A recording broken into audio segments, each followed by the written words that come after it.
Hi everyone. So today we're going to be delving into the fascinating world of artificial intelligence.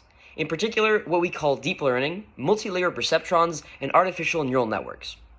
As you may know, artificial intelligence currently lies at the heart of our world's challenges, putting forward innovative solutions to issues that we all face on a daily basis. Although this driving force in the technological revolution may seem daunting at first glance, our goal here today is to present to you the accessibility of AI and how anyone, individuals like you and me and every person in this room today, can make use of this tool for wide-ranging impacts. Today, we're going to be exploring a specific application of AI technology, playing chess. Now, the goal here isn't for us to give a long-winded lecture about deep learning, but rather for all of us to have a genuine discussion and debate in order for you to discover, with our guidance, the underlying reasoning behind AI in chess and beyond. Over the past few weeks, we've developed an AI system that manages to play chess at a near superhuman level. For a brief overview, the model is a multi-layer perceptron, also known as MLP, which, in layman's terms, is a type of artificial neural network that mimics certain logical, analytical, and algorithmic procedures to predict optimal chess moves. Notice how I haven't gone into any detail as to what reasoning we've developed within this architecture, because that is precisely what you, fellow computer scientists and mathematicians, are going to investigate. This is going to be a treasure hunt style discussion.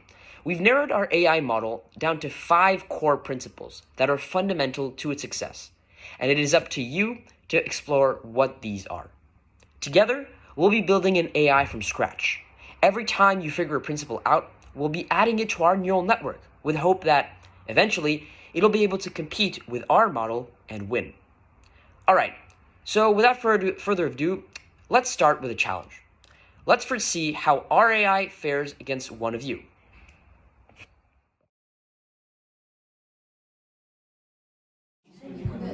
Alright, so, to kick off, what are the main principles? What are the axioms that you think underlie? How each, I don't know, every piece moves. Okay. Every piece moves. Or is that too basic? No, it's very good. Maybe try to think maybe more general. How do you think this applies to other problems? Because the goal of this AI is not only to play chess, obviously, it's to be able to apply this to many different situations to make what we call a general purpose AI. Yeah? Okay, always protecting the king, not having any other piece hitting it maybe, or Okay. Or is that? No, that's good. You're getting somewhere. The goal is to have it all together. Yeah. Well, you say something there. Okay.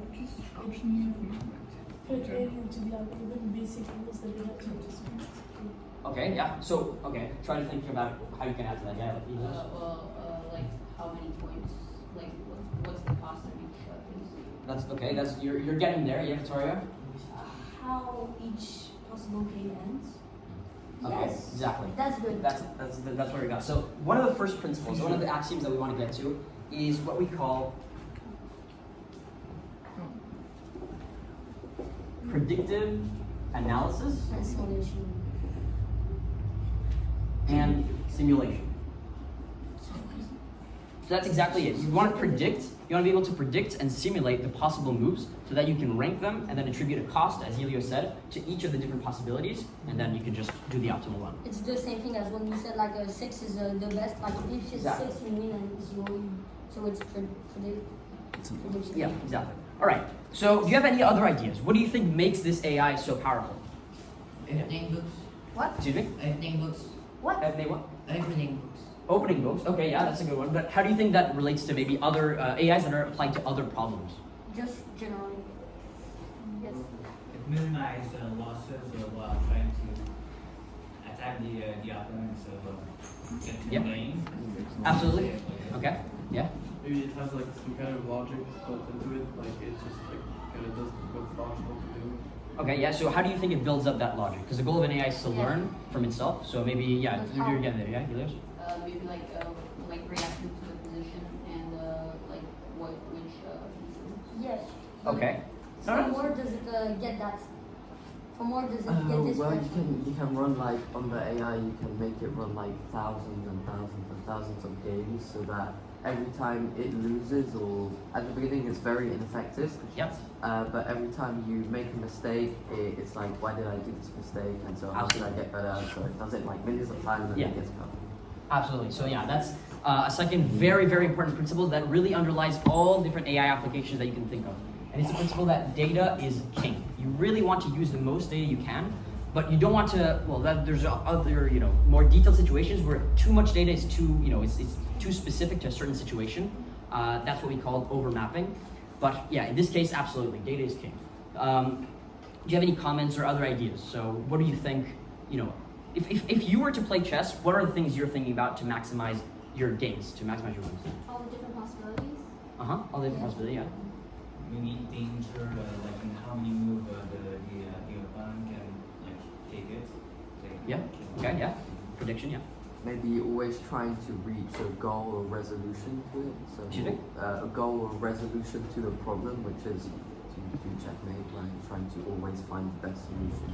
to Yeah. get. Yeah. Yeah. Absolutely. That's a great idea. Yeah. Okay. So maybe because just for a brief overview, a neural network, an artificial neural network, so an AI, really, in the name, neural network, it's trying to mimic what the brain does. It's, if you could define AI in a really general way, it's the ability of computers to mimic how humans behave, think, and communicate and perceive, right? So are there any mechanisms in your head that maybe are kind of subconscious that, yeah? Maybe sometimes it could make mistakes. Yeah, okay. Yeah, absolutely. You're getting there. It's a very important point, yeah. Memory, like you remember the mistakes you do. Okay. Yeah. Hesitation. Excuse me? Hesitation. Hesitations. What do you mean by hesitations? Like when you hesitate to associate, and it makes like kind of confuse yourself and you're not sure what to do, even though like correct. Yeah. Okay, yeah. Yeah, that's true. Learning. Learning, okay. Well, Yeah. what type of learning? What type of learning? How do you learn? That's a question here. By training with it, it's like Yeah, by training, but yeah, you're right. It is by training, and to train you use data. But what do you do with that data? Like repeat it. I don't know. Excuse me? You do it a lot. Like you. Okay. There's a lot. Yeah, no, it's true. Like you know with the data that you stored, well, they're really going to reapply it in the situation. Yeah, absolutely. Yeah. So, Yeah, tell me. so it's really you've all gotten here together. So this is what we call.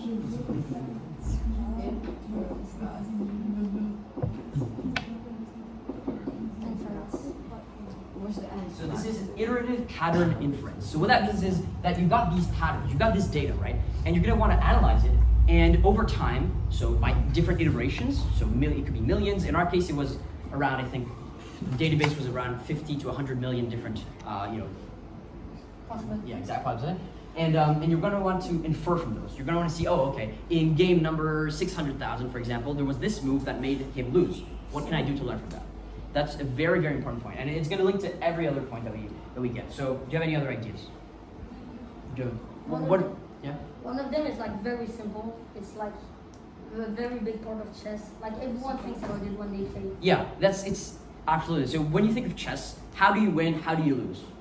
by taking the king. Yeah. Okay, That's absolutely. the That's one way. Well, I think it's kind of like you said, but like, what are your goals and when you defend and when you try to attack? And also, you want to try to think, what are the things you want to maximize? Okay, you want to maximize victory, right? But what does victory really mean? How do you win?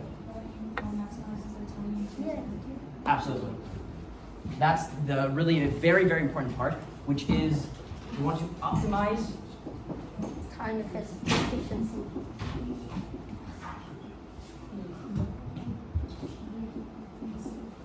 You're going to want to optimize your time efficiency. Because if you take too long, obviously it's not going to be good enough. And so that's really what I want to say about how do you win, is that there are really two ways.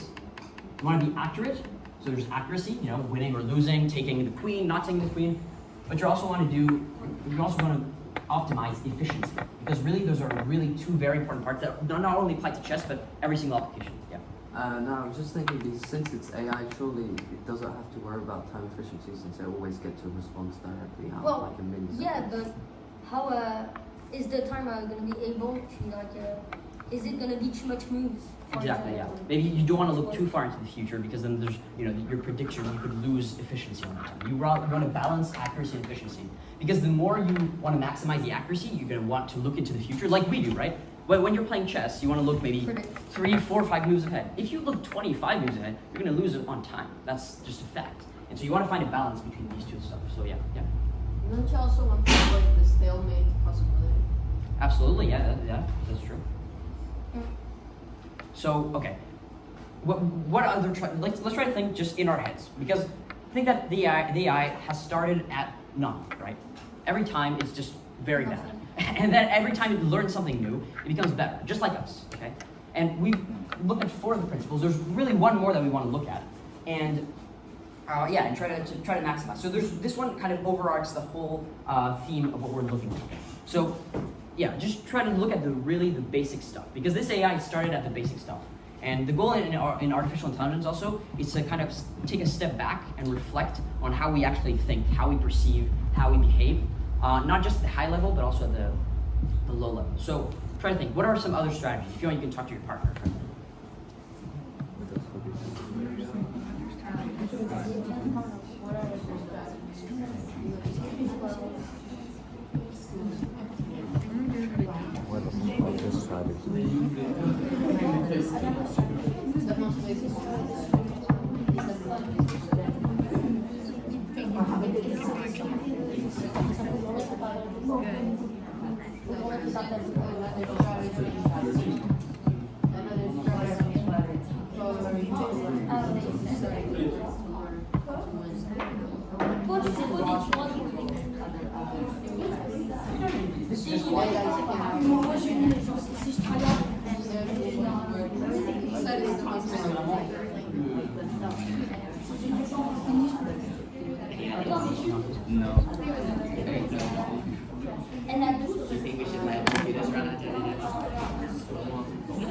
What do you guys think?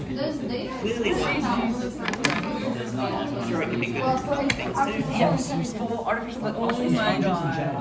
Like if you just have to like, you don't know a lot of things. But as you go through school and everything, you learn new things, and it's kind of. Yeah. Does it only count for this class, or is it all? Absolutely. These are the axioms apply to all different applications of AI that's written here. Right? Say that number between them. Think about it in real life. It's like What number? Oh.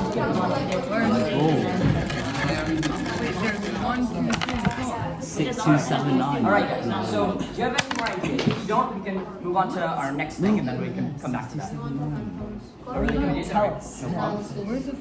So, right now I'm going to show you. So we said at the start that we were going to build our own algorithm. So this is exactly what we've been doing all along. Every time you've taken a new, you found a new axiom out.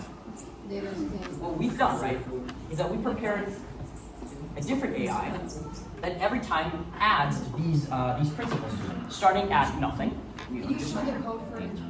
Well, I think the code maybe is too detailed. We don't need to really go in depth. What we're going to show you is the games. So we simulated games, a game between your AI that you just built with each of the different principles against ours, which already has all these principles and other pieces of logic. So let's just see the first game. So this first game is between the AI that we created and the one that you found at the start with the predictive analysis simulation. So let's just see how this works out. Our AI has only one. Only one principle. We've got all of them and more. Oh wait, is that the one? Wait, this is the one with what principles? With predictive, yeah, I did the interface, chess.com interface. All right. So Wait, where are we? We're black. We're black, and our AI is white. Yeah, okay. Yeah. Okay, phew. That makes a lot of sense. Yeah.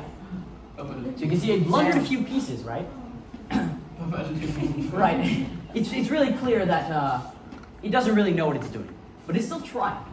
Just like us, when you were 4 years old and you first Wait a played minute. chess. Wait, the AI is the white? Is it predictive? All right, Good AI. So we can see that our AI won in 18 moves. So I think that's already quite impressive with only one principle encoded in it. Now let's see with the second principle. So the second one that you found out is data is king. So let's see here. We're black, right? Or Yeah. No, we're white.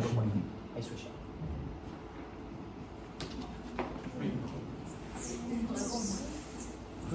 So we can already see that there's a slight improvement. And even though us humans, we don't, we're not looking at the game in detail, in depth, 5 moves ahead, we're just kind of heuristically attributing value to this game. And we're seeing that it's already a bit better.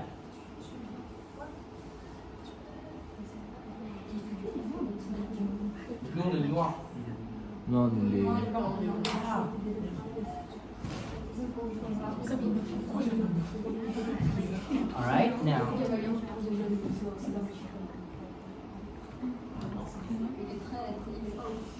It's quite interesting to see how it behaves.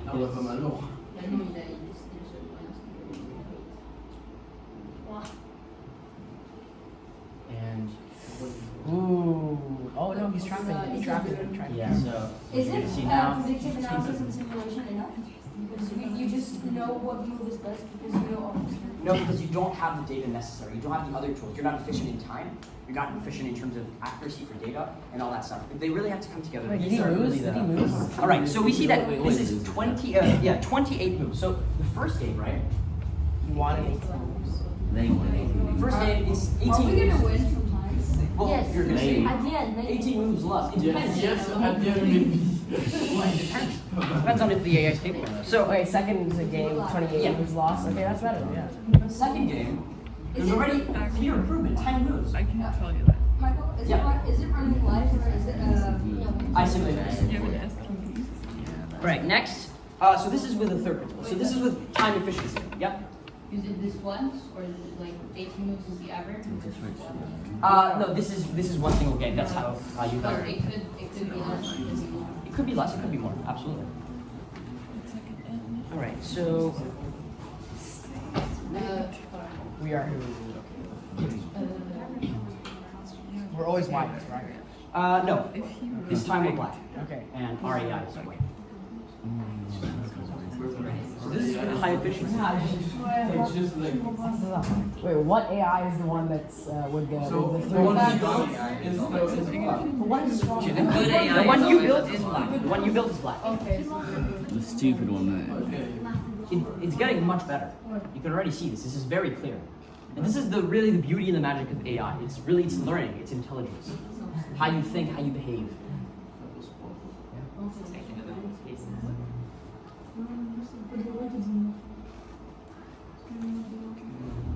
It's getting more positional, less, more precise. Ooh, Let's see, it depends. This happens, right? This happens. Sometimes, in certain situations, there's a disadvantage.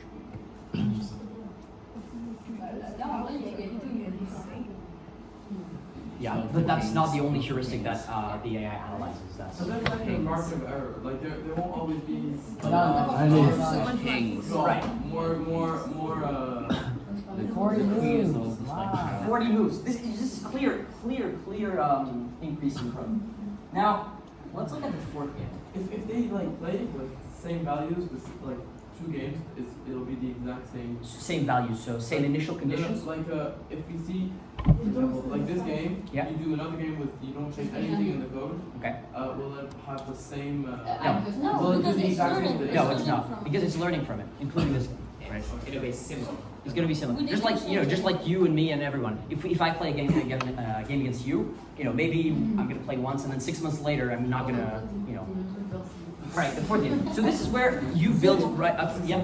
Isn't time efficiency supposed to be faster?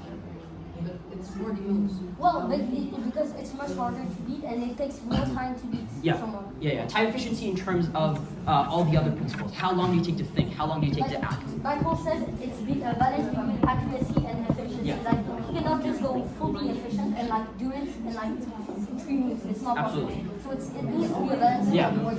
So now we get to the So now we get to the fourth game with the fourth principle. So the fourth principle being iterative pattern inference. So this is a real game changer. This is a real game changer because you're gonna see it, but so this time your AI is white and the AI that we built is black. So why does one that's learning, the one that we're adding stuff to? Okay. Yeah. Exactly. All right. It's much more positional. But Because it's learning, did you do like 100 games before? So that Yeah. So data is king. This principle means that we used quite a big data set beforehand to train this. does your data, Sorry, devoted. Excuse me. does your data learning? Yeah. So every time. yeah. So just I don't want to get into too much technical detail, but like there's what we call the learning rate, and basically in multi-layer perceptrons, which is what we use. There's a learning rate that can increase at the start, but at a certain point it can just stabilize. So right now we went to stabilize. Wow. So yours is like. Wow. Their game is not. I still play it occasionally. Oh wow. But I play Pretty good. it. Points wise. I think we're equal. Yeah, we're equal. Wow. Yeah. Points And wise. No, we're not equal. We're not equal. We're missing a bit. Yeah, but there's more pawns for us. 2 more, so it's equal. Point wise. you're gonna see something very interesting play out here, because for now we've explored just different types of games, And and now we're winning. No, we're not. And we lost those pawns. Oh no. White or black? you're white. Wait, he got And- the queen. Oh. Oh, and it's just that pool. And actually, all right, and it ends right here. What happens then? Our AI didn't win, and your AI, it's a stalemate. They agreed to stalemate because that's the most optimal outcome. They agreed to Exactly. stay. Absolutely. Absolutely. So this is what this Bro, we should do that. yeah. So this links to I'm just giving Why a did they agree to stay? because that's the optimal outcome. They had a So, queen and a. so listen up. So They could have won. Laissez la drop. Ils ont dit que ça sert Wow, I just asked. de gagner. En fait, So guys, That friend's good enough. so for the fifth, so what you've seen here, right, is that they agreed to stalemate. What does that mean, right? That means that they've analyzed, they predicted and analyzed and inferred from other positions, possible positions, and they said this is the best one possible for us. So there are different algorithms that we used and that can be used in general. Some of them are what's called minimax and alpha beta pruning. I'm just giving out names here. If you're interested, you can ask me questions about it. And this also links to the fifth principle, which you haven't figured out yet. It's linked to Learning. yeah. Okay, but what about that? So this is linked to game theory. Game theory is here the Nash equilibrium. That's what we call the Nash equilibrium. It's finding a place where the current situation is optimal, not for me, but for you also. Not only for me, for all of us. So why do you think that's useful? Do you have any ideas? Well then you can imagine what the other person would play, and you can, well, obviously that helps you. 'Cause, Yeah. Well, that's sort of like predictive analysis, Uh-huh. I guess. I don't know. Absolutely, it's very similar. It's very similar. Basically, in statistical learning, right? You got two main concepts here. You got statistics and learning. So what does that mean? It means that statistics is used in order to learn. I mentioned the learning rate in multi-layer perceptrons. This is basically just mapping how much you can learn, your potential, the potential of the neural network, so that it can reach, its maximum ability. And this is completely used by statistics. And it's, in order to filter through the bunch of data that you use, you're gonna need heavy statistics and algorithms. Okay, now that you figured out the 5 different principles, this is where it gets interesting. Let's watch with all the axioms put together. So this time, your AI is black, and our AI is white. Is it possible for like a less powerful AI and some possible Yeah. league to win? against Absolutely, more it is possible. However, as we said, statistics, it's powerful? less probable, yeah. Wow. You can really see it's playing like a pro chess player, and even better actually, because it's catering its behavior towards this particular AI. Trade. AI has less data, it's gonna lose. Not necessarily, because we talked about the learning rate, and so at some point it can stabilize, and it depends. Different AI models use different algorithms, and it can stabilize either before or after it. So yeah. What do you want to say, Victoria? Why? Actually, I'm gonna wait. Okay. Can you trick him? It's like he knows basically what the other one's gonna do because he would do the same thing. Yeah. Can he learn from that and? Wait, are we gonna win? They do little things, So you're black. Surprise. Whoa. Don't forget that you're black. Wow. We're gonna read this down. And you won. Yes. Oh, Let's wow. go. How much moves? 55 moves. Yo. And you can also see this is in between all of them. It shows that they've reached a kind of a similar level. 80 moves your dry, and we have a 55 Why, moves. why are we winning while your AI has the same principles? Yep. Your data has more data. Well, that's just because it's like Your data has more data. No, it's pretty much the same amount of data. However, as I mentioned, so as I mentioned, the data, the level of the algorithm of the AI is not directly proportional to the amount of data it uses. It isn't always the case. well, unless there's like a Wait, Excuse me? Games like this are like It's around 50-50. However, your AI still has an upper edge because we use a different architecture at times. Yeah. but does it mean that, for example, the game we just saw, Yep. if you put up the same AIs against each other, would it virtually be the same game? Would it be the same? It would be similar. It would be similar. However, they would learn. Yeah. No, but my question was if your AI also has these 5 principles, why are we winning? Because as we said, it's like 50-50, but it's like very close, but it depends. Like it cannot be possible for it to be always wrong. It still requires So 50%. which means And then you have Oscar, the other question, why do Yep. they even lose? Like, isn't it impossible So I'm just to going to know mention everything, here, right? if you're interested, the different, How do they, underlying more technical details that we use. So for our AI, we used, so it's what's called a multi-layer perceptron.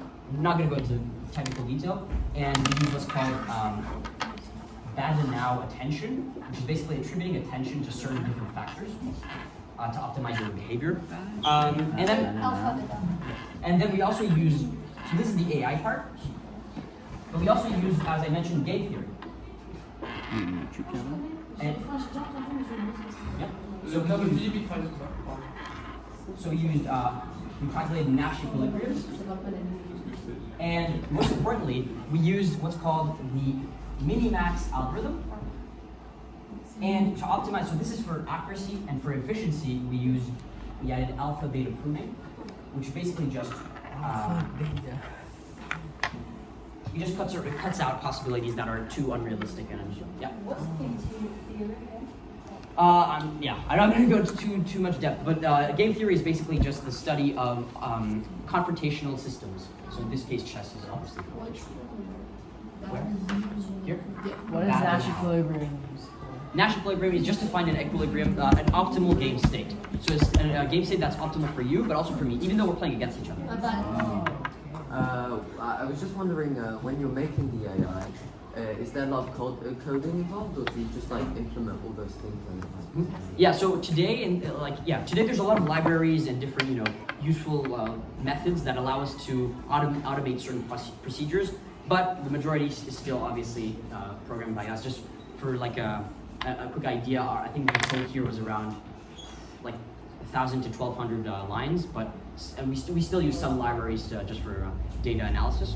But yeah, so do you have any other questions or not specifically? Yeah. In the final game, would we win in every? No. It's a probability distribution of results. You can stalemate in some, you can lose. Did you calculate the distribution? Did you just do trial? Yes, we did, and it was around like 60-40 rounded. So okay. So after our discussion today concerning the overarching mechanisms and principles at play within all AI artificial neural networks, we hope that you'll be able to explore the true manner in which these architectures actually function. In our day and age, the possibilities of AI are vast and really endless, and it's crucial for all of us to profoundly understand what puts this revolutionary technology at the forefront of societal issues. If there's one lesson that we hope you learned today, it's not the mathematical procedures of deep learning, rather it's the underlying reasoning behind AI. Indeed, harnessing the benefits of AI, reaching great heights with it, and having a significant impact on society's challenges is not just an aspiration that's restricted to experts or specialists. As Johann Goethe put it, mere curiosity adds wings to every step. I can guarantee that every person in this room today possesses the unique opportunity to take action, to innovate with AI, and carry on the fight for progress.